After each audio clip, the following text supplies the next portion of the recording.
Today we're going to make a bracelet for Bingo Little, Baby Yoda. You can see he has a button for his voice box.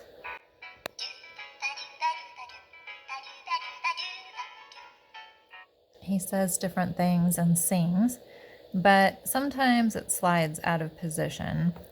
If we make him a little stretch bracelet, that will hold the wire in place. And even if he didn't have a wire, it's nice to have a little bracelet. Here's some of the materials. We have these frog beads. They're very tiny and cute. And I just randomly grabbed some gemstone beads from the attic, and I just got a few of each. They don't really match, so we're gonna have to see what we choose out of this that might look okay with these frog beads. And then this is elastic cord, 0.8 millimeters, and transparent. That's like stretch cord to make a bracelet. You could use 0.5 millimeters or, well, it depends how heavy your beads are. Just a hair clip on the end. Then when I'm threading the beads on, they won't come off the other end. That stinks when you thread a whole bunch of beads and then they all roll off the other end. I should check the sizing on Bingo's wrist. This is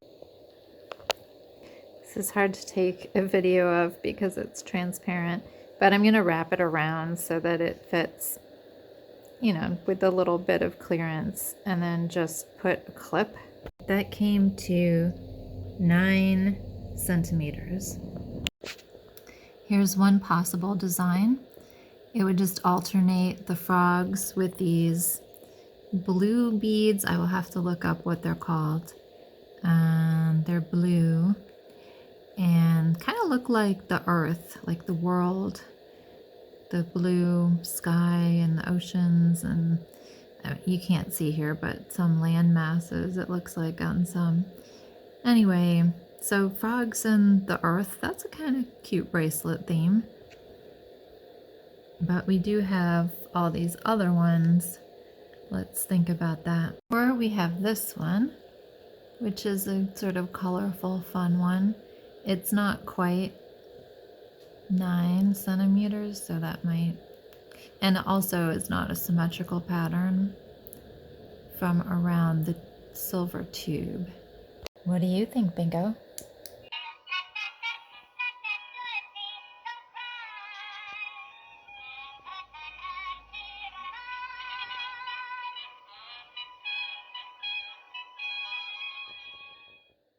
We're going to tie the knot when we're done, and then we're going to tuck it inside this tube so we won't see that. That's how I like to deal with a knot.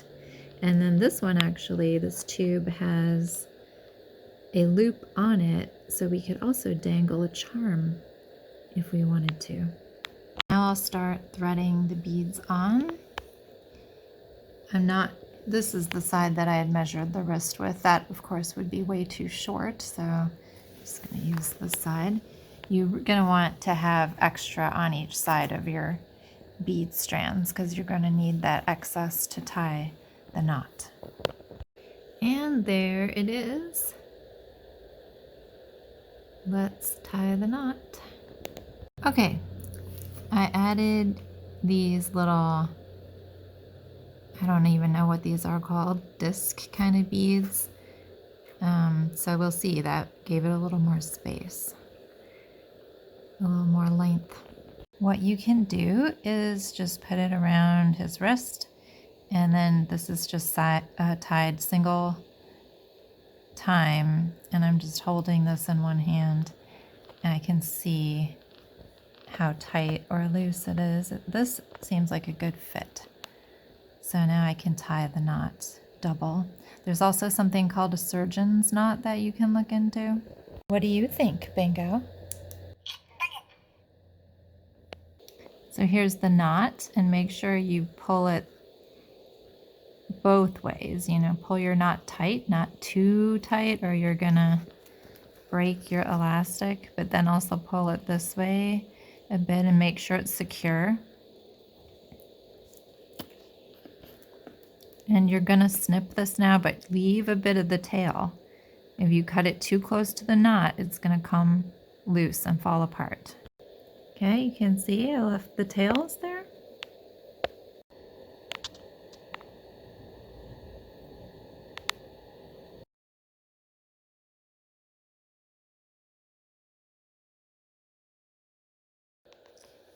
Well, Bingo, what do you think? You can see now the bracelet holds the wire and the button in place. Anything to say, Bingo?